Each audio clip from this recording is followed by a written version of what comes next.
کیا اب جانتے ہیں ایک اسنائپر رائفل کا ہر حصہ دشمن کو کئی کلومیٹر دور سے نشانہ بنانے میں مدد دیتا ہے ایک جدید سنائپر رائفل۔ اس کے سامنے لگا ہوتا ہے سپریسر جو فائر کی آواز کم کرتا ہے۔ اوپر لگا آپٹیکل سکوپ دور کے ہدف کو زوم کر کے واضح دکھاتا ہے، جبکہ ایلیویشن ڈائل اور ونڈیج ڈائل گولی کی سمت اور ہوا کے حساب سے ایڈجسٹ ہوتے ہیں۔ یہ لمبا حصہ بیرل کہلاتا ہے، جہاں سے گولی انتہائی رفتار سے نکلتی ہے۔ درمیان میں موجود بولٹ ہینڈل نئی گولی چیمبر میں لوڈ کرتا ہے، جبکہ فائرنگ پن ٹرگر دبانے پر فائر کرتا ہے۔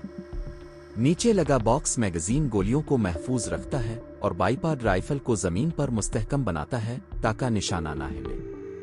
پیچھے موجود ایڈجسٹبل شوٹر کے کندھے اور پوزیشن کے مطابق سیٹ ہوتا ہے۔ اسی سسٹم کی وجہ سے سنائپر چند سیکنڈ میں انتہائی ایکیوریٹ شاٹ لیتا ہے۔